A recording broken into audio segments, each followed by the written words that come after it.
made it. We're excited that you're here. And we want to Thank first you. just say thank you so much for making time for us. I mean, I know you're super busy. You're a counseling psychologist.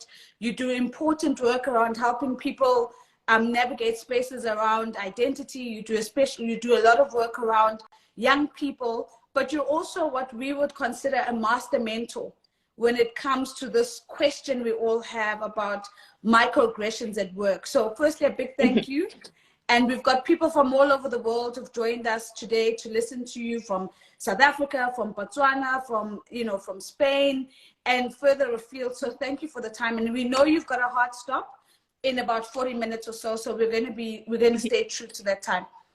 So Jogini, maybe let's start off with, what is a microaggression? When people say, you know, I'm experiencing microaggressions at work, what are they talking about exactly?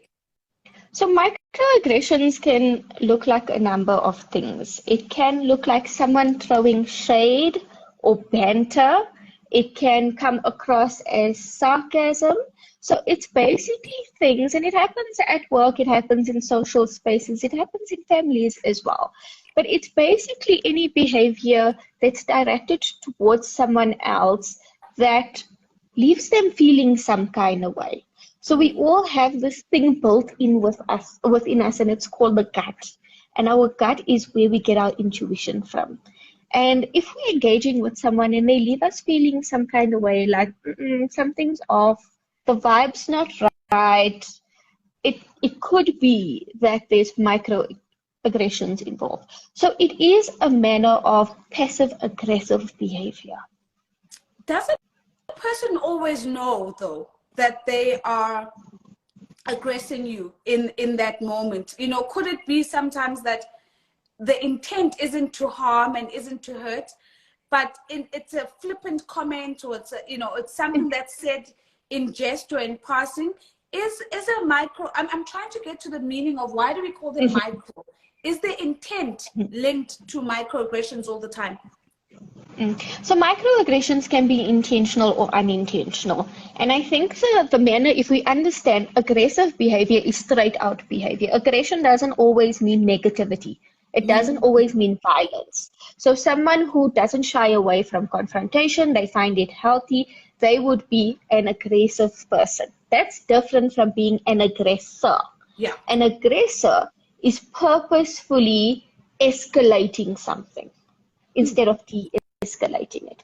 Then you would get, from aggressive, you get passive-aggressive, which is the in-between, where I'm not saying what I exactly want to say directly, but I'll say it by using innuendo, I'll say it by using sarcasm. So I basically package it in a way that makes it seem like a joke. So if you're on text and if someone says something offensive, but they end it with a laughing face, a laughing emoji, and you're like, but are you really joking? So that's that gut feeling, like, is this really a joke?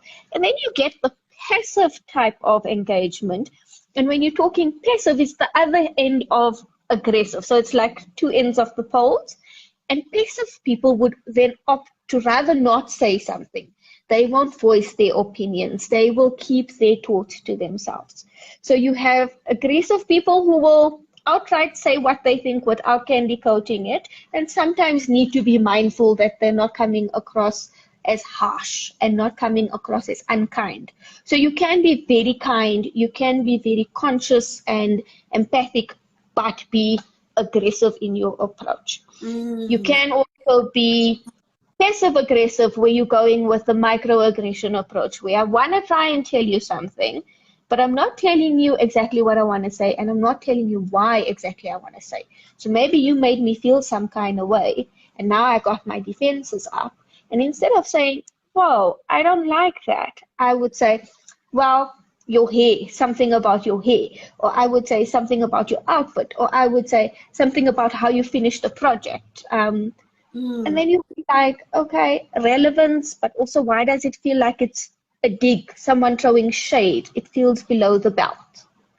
Sure. And I suppose that's part of the reason why it's so difficult to pinpoint what it is sometimes, because we don't always trust our gut, right? So we don't always think that that niggly feeling that we're feeling is legitimate.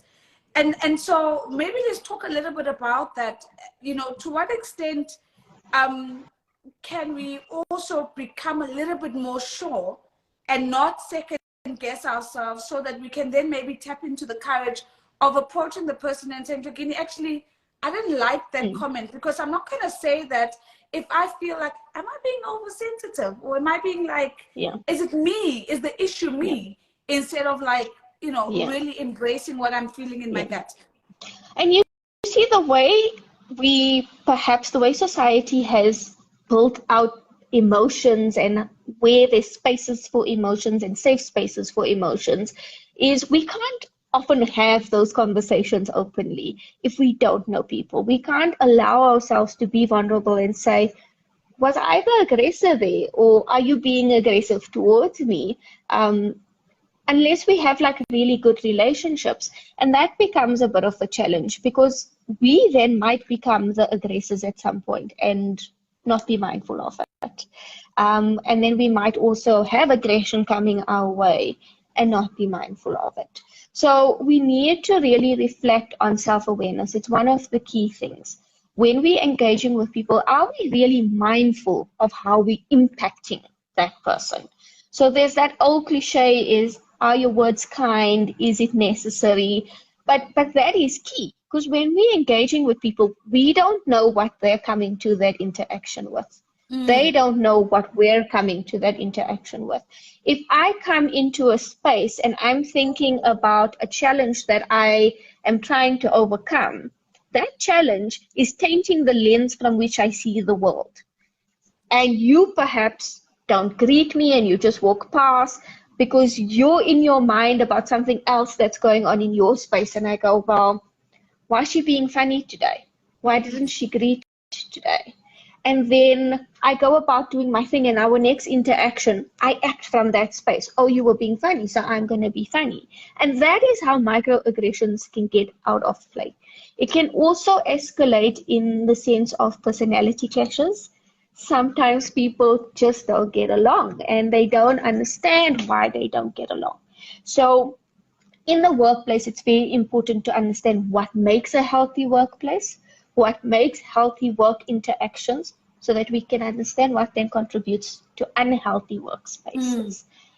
So there you're looking at people, and people are dynamic. People come with their own baggage, they come with their own backgrounds, they come with their own problems, but they also come with their own strengths.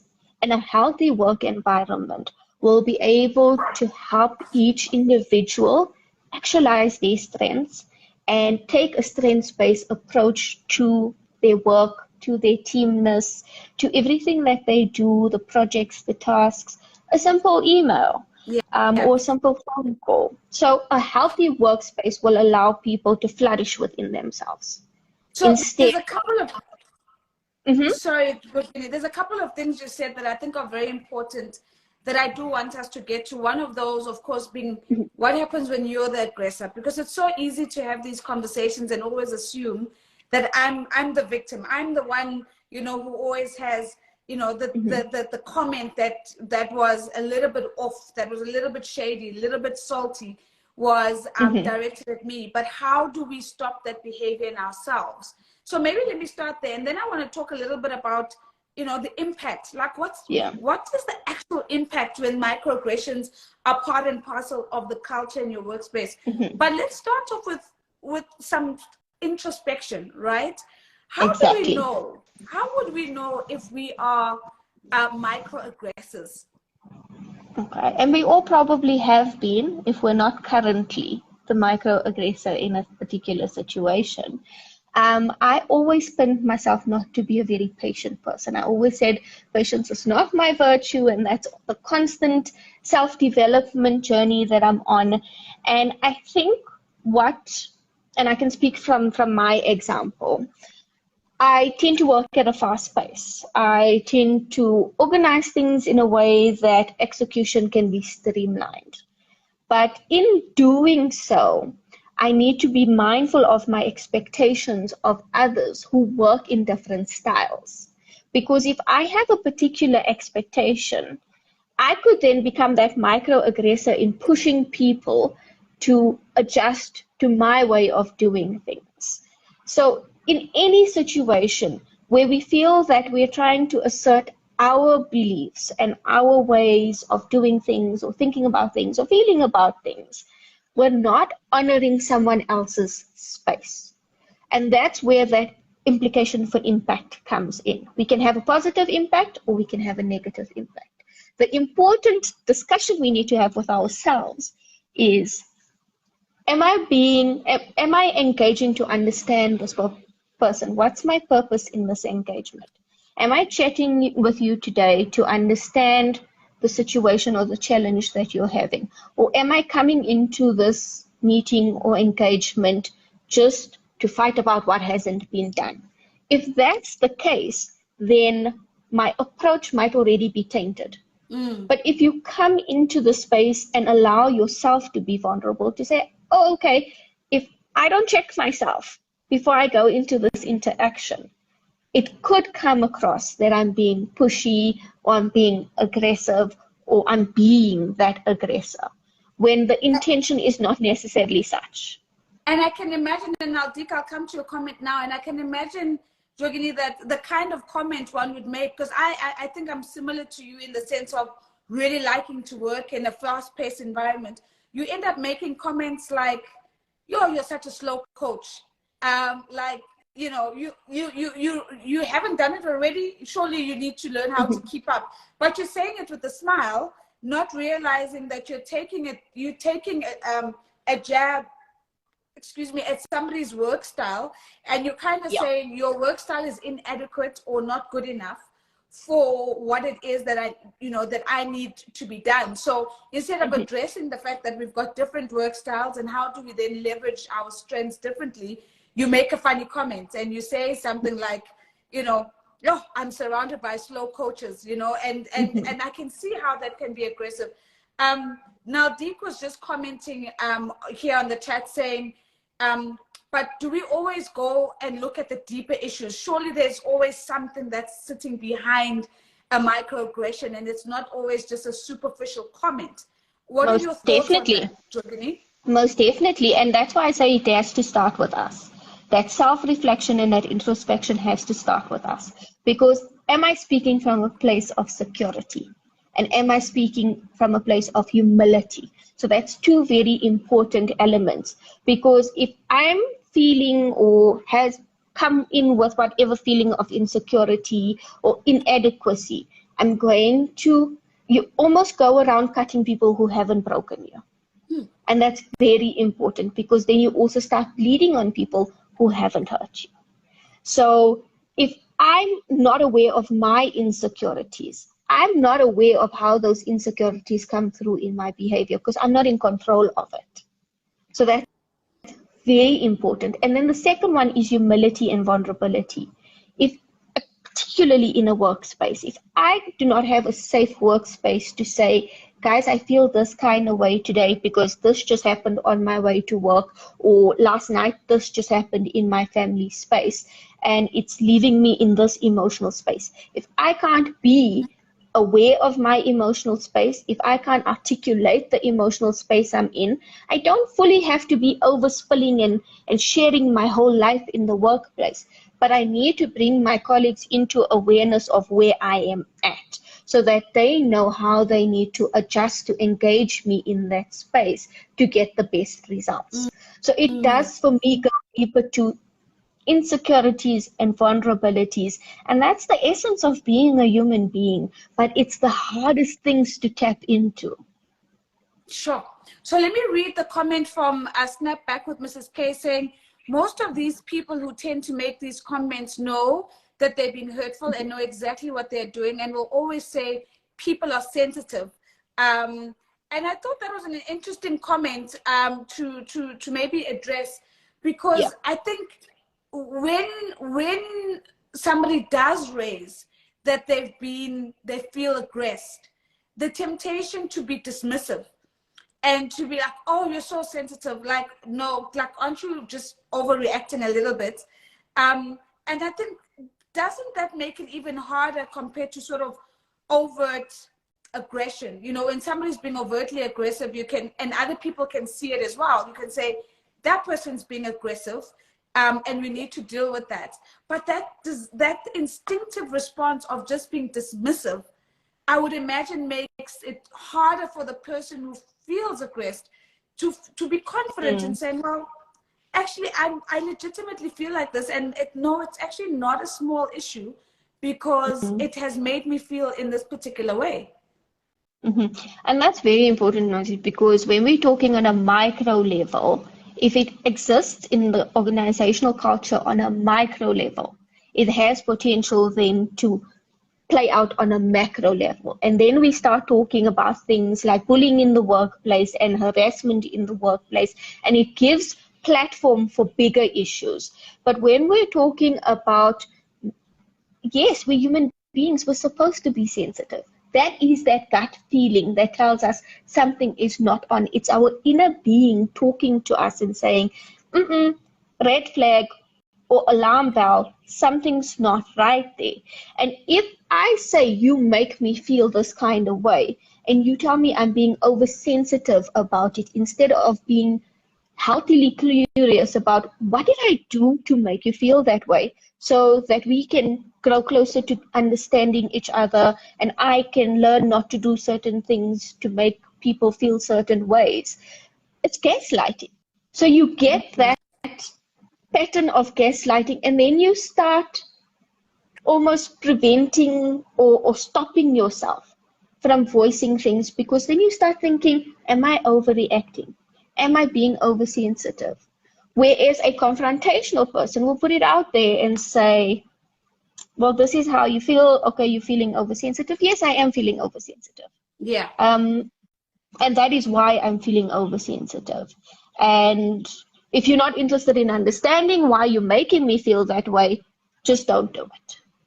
Sure. Whereas an avoidant person will withdraw completely. Sure. I'm choking over my my own breath here, because you've said something so interesting that, and I'm going to come to a couple of comments, but I think you've said something so interesting that if you're not interested in understanding why you've made me feel this way, then it's okay for us not to have the conversation. I think that's so interesting that we don't always frame the invitation to a difficult conversation in that way. Because when we've been affronted or aggressed, our natural reaction is probably to aggress back, and fight back, because nobody wants to just take it from anybody else. But listening to your words and saying, I'd like to, help you understand how you've made me feel. But if you don't want to have the conversation, just don't do it, because you don't want to understand. But what I do need to happen is that I need this kind of behavior to stop. So I do want us just to reflect on that, because I think it's so powerful. And you've also said something else that I thought was amazing, which is oftentimes if we're not dealing and addressing with our own underlying stuff, and I quote you now, Jogini, you said we run the risk of cutting people that haven't broken us and bleeding on people who haven't hurt us. And I think that's just like so powerful, because we're probably all sort of going through the workspace in one way or the other, carrying our experiences and our feelings and what's happened in the morning and the day before and the previous week and so on and so forth. And so we're ripe to aggress, and we're ripe to be aggressed as well. But here's a question from Moscow for Toli. Toli is asking, but do microaggressions always have to be verbal? Are there any examples of non-verbal aggressions that you can share? It could be verbal, it could be behavioral, it could be the way the environment is set up. So if we look at a microaggression that is put into place, and I think this is one that so many of us need to be more conscious about. When we talk about differently abled people, if we are having an event, let's say we're having a work event off campus, and the place that we choose isn't suitable for a colleague who is in a wheelchair. And we know this, but we choose to go there anyway. It's exclusionary behavior. We are purposefully putting someone in a position where they cannot be included in the task. So it could be environmental, it could be systemic, it could be, like I'm saying, if microaggressions exist in an organization's culture, it's a breeding ground for macroaggressions to occur and for reporting channels to be broken or ineffective. And that then becomes a bigger problem in that institution. But it most definitely isn't only verbal. I mean, there's many times I had to stop myself from sending an email or stop myself from engaging on a non-work platform like WhatsApp and say, no, I think we should actually just have a meeting tomorrow. Let's go back, let's think about it, let's come back to the table tomorrow, and then we can put it on the table, we can look at our different perspectives, and then we can revisit the way forward here. Because you can actually get quick. And I think we see this a lot with cyberbullying, because there's almost like this anonymity, whether it's real or not, because I'm behind the screen. The person's not in front of me. I don't have to face them right now. So there's almost like this tendency to be quick or to be braver than I would be, or careless, actually, about how it's going to impact someone's feelings. And in the essence of everything, this is about feelings. It's about emotions and our emotional intelligence. Do we care that we have the potential to harm people with our words and our actions? And if we care, we will then move with empathy. We will listen empathically, which is different from just listening. It's actually hearing you, but hearing you so that I can place myself in your shoes and try and understand what you're going through at the moment. And if we're not prepared to have that level of self-awareness and introspect at that level, we're just unconsciously going around potentially causing harm. Sure. So if you've just joined us, we're talking about microaggressions in the workplace. We're talking about, how do we spot microaggression? How do we respond to it when it happens? But also, how do we not become aggressors, and how do we get better at being mindful about how we impact others, our words, our behaviors, and the fact that microaggression can be both verbal and non-verbal, and that if it's not caught at a micro level, it has the ability to escalate to a macro level. There was something, Jogini, that you touched on, and I saw a bit of a reaction in the comments to it, and that was gaslighting. What is gaslighting exactly, and why is it important to understand gaslighting in the context of microaggressions? So gaslighting is an interesting one because it basically has the potential to appear in any relationship or in any interaction. Is when you think or feel or perceive a situation in one way and someone tells you, no, it didn't happen that way. So you are actually invalidating that person's human experience. Whether it was realistic or whether it was rational is for them to decide, and the consequences is for them to then take on. But as a human being, it is never okay to invalidate someone else's feelings. We don't need to understand their feelings. And sometimes we can also disagree with their feelings. But it's never for us to invalidate it. And that is where gaslighting comes in. And it happens a lot in abusive relationships, sadly enough. And that's why I say, if microaggressions are there, if the banter and the digs start feeling like it's no longer a joke, that is your gut, that is your intuition telling you, hello, wake up. This person is not necessarily here for your best or your well-being. And that could be grooming. That is where abusive behaviors begin. Because I'm seeing how far I can push you. Like you spoke about boundaries earlier. If someone is micro or passive aggressive towards me, I can either confront it or I can either allow it and become a doormat of sorts. And that's what happens in abusive behavior. How far can I push this person? Okay, I can push them all that way. And then I get to push them to a way where I can basically hurt them and leave them to believe that they're the reason they got hurt. They got hurt because something they said, something they did, or something they didn't do, or you made me feel that way. Okay, if someone makes you feel that way, you're still responsible for your actions and your words that come out of your mouth thereafter.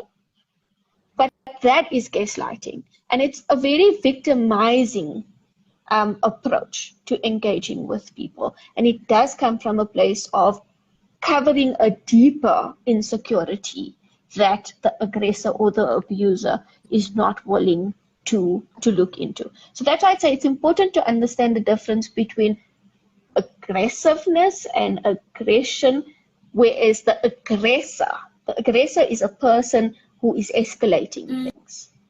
Someone who takes an aggressive approach is confronting the thing. That's not necessarily bad. It's sometimes good to approach things head on, but you must approach it with kindness. You must approach it with empathy. Sure.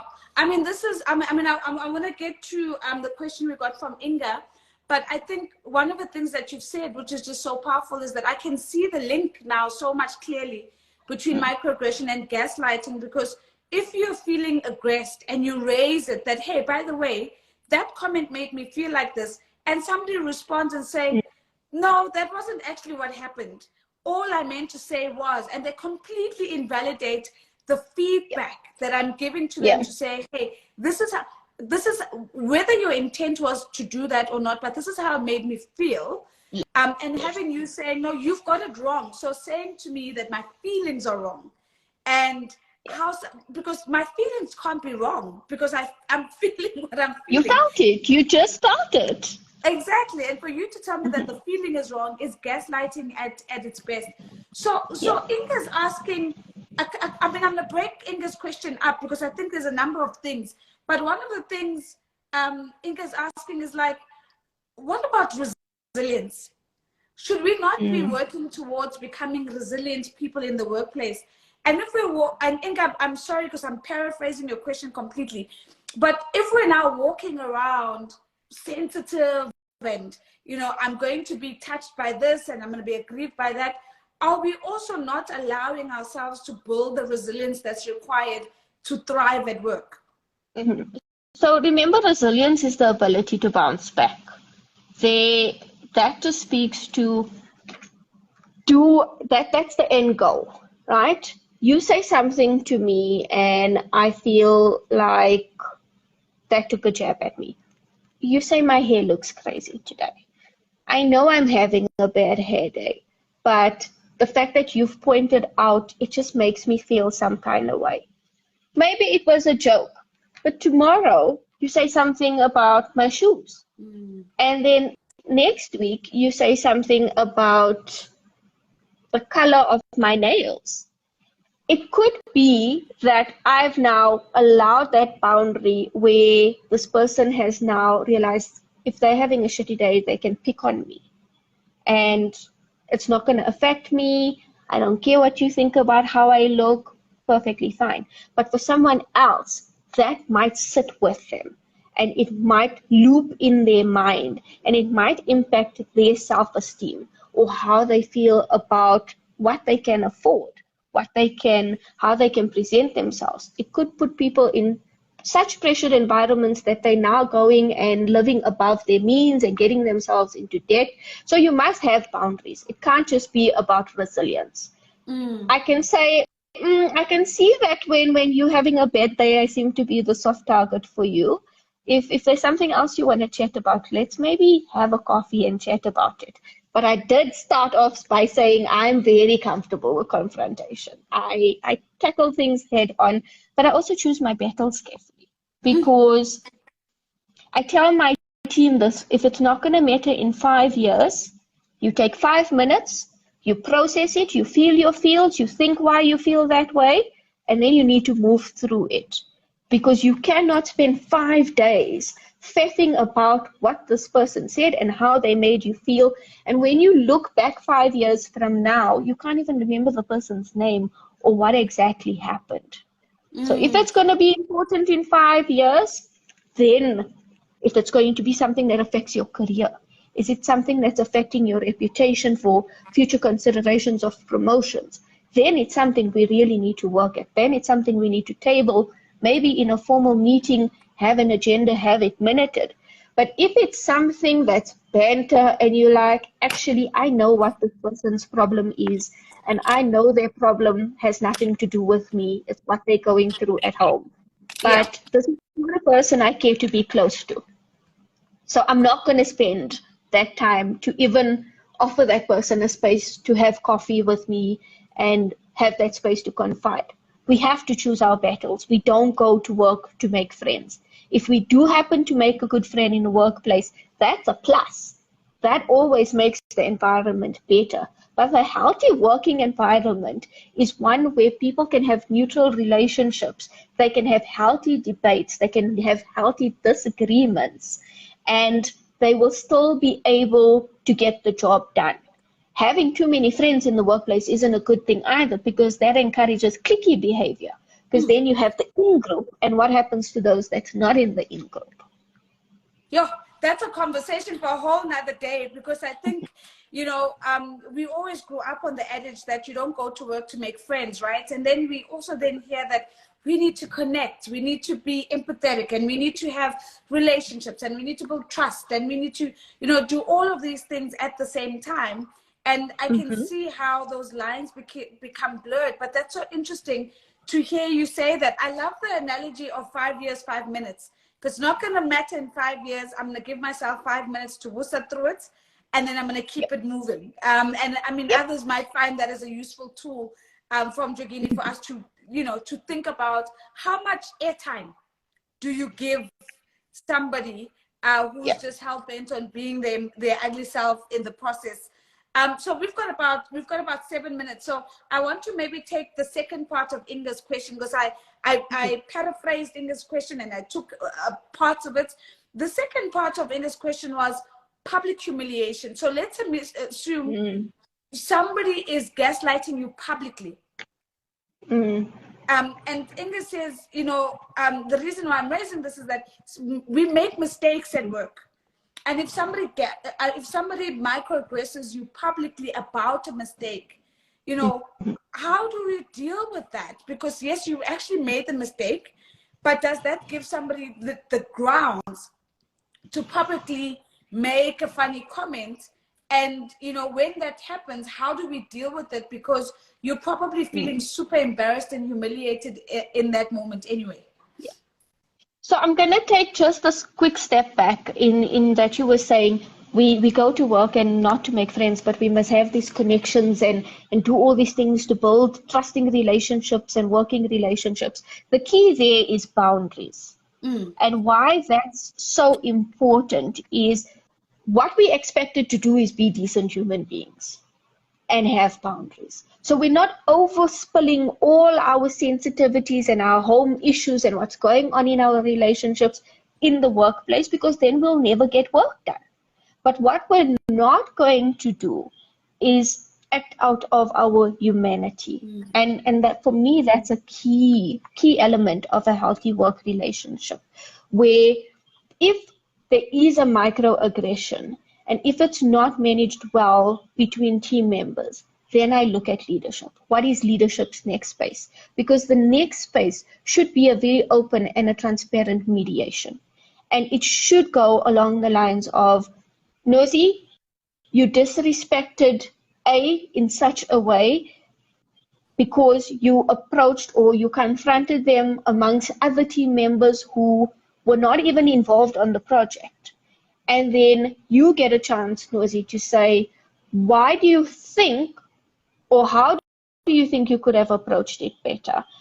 So I'm just thinking of an incident that unfolded within the last 48 hours. Also, not a disagreement around a task and the quality of a task, but then a confrontation in a public space around other people. And literally, quick fast was, are you okay?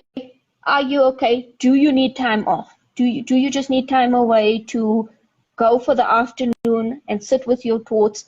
And then a quick invite for the next morning. We're going to come together. We're going to honestly talk about what's going on here.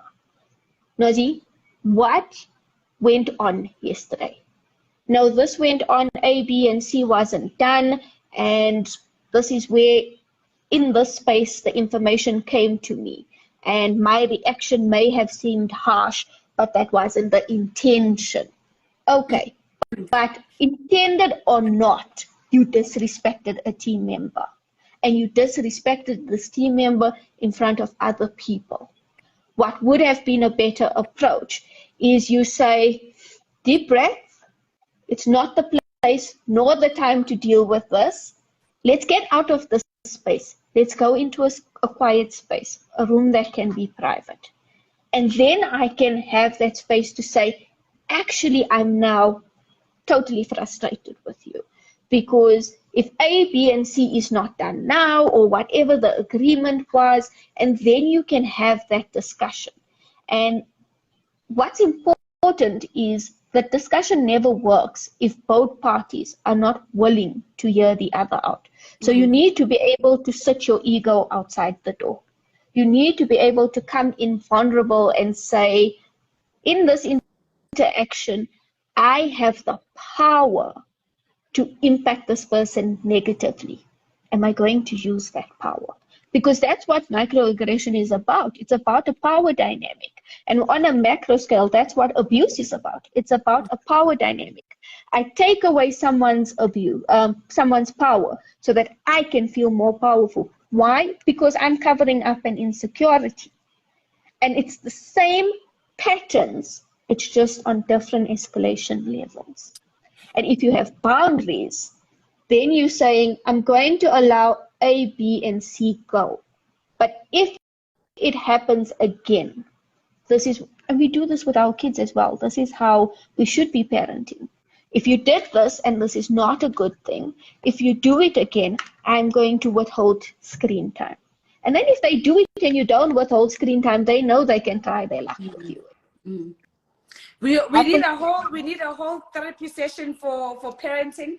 One of the things that I've heard is that in addition to all the investments you're going to be making, you need to have a little jar for all the therapy your kids are going to drag you to, because one way or the other, as a parent, you're going to mess up and you're going to break them or wound them in one way or the other. So we probably need a conversation. So for all the psychologists and the therapists that I saw on the live today, please let us know if you are a specialist in parenting, because I think that might actually be a very, very good one to have as well. Last minute before we let you go, Jogini, we've got literally 1 minute. If there was if you had some parting words for everyone around tools to survive microaggression. So you've already given us one, you've given us 5 years, 5 minutes as a framework.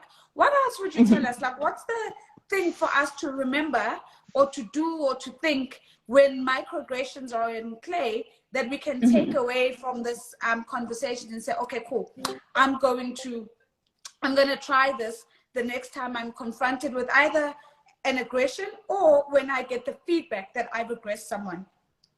So I'm going to tell you what I've done and what I encourage my team to do is, remember I said patience wasn't my virtue. I started becoming more mindful of interactions that triggered that patience level, that made me feel agitated, irritated, impatient, frustrated. And then I stopped, I paused, I took a deep breath, and I remembered that I am human first. And the person I'm dealing with is human first. I am a doer. I plan things and then I rattle through it. Not everyone else is like that.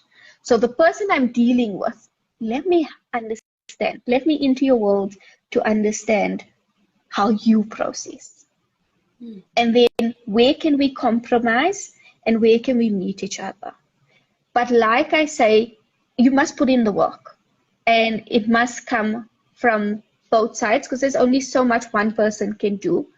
But for a person who is constantly experiencing microaggression and has either been aggressively, ineffectively dealing with it or passively, ineffectively dealing with it. So ineffective, and I'm just going to take a few more minutes just to wrap up. Ineffectively dealing with microaggression means that we are either now becoming the microaggressor or we are becoming the floor mat, and people are just walking all over us. When I go home at the end of the day, I don't feel good. When I go home at the end of the day, I'm aggravated, I'm frustrated. Those are already your warning signs. that you either need to get yourself into a professional space like counseling or therapy, where you can talk about these feelings that you're walking away work from, or you need to connect with a line manager or your HR team who you can feel supported and safe with, and explore these experiences. Because a healthy work environment is supposed to leave you feel like your cup has not been completely drained. It should leave you feel like you've achieved something today, like you have a sense of purpose in this world and you're contributing to something that's bigger than you. So, like I say, I'm a confrontational person. If something comes up that doesn't leave me feeling good about it, I let it slide for a moment, but I always table it somewhere else and I say, this is what I felt. Am I on track here? Were we vibing that day? And I do the opposite as well. When I engage with people, sometimes meetings are short and they rush and something important is being said and I have to cut a person off. I go back to that person, whether it's on email or text, and I said, I feel like we didn't finish things, or I feel like we didn't finish on a lekker note. Let's maybe find some other time and do a connect, take a walk in the garden, or we have a coffee. So it goes both ways. You need to be mindful of how people are impacting you and how you allow people to impact you, because that's a sign of how strong your boundaries are. But you have to be mindful of how you're impacting people.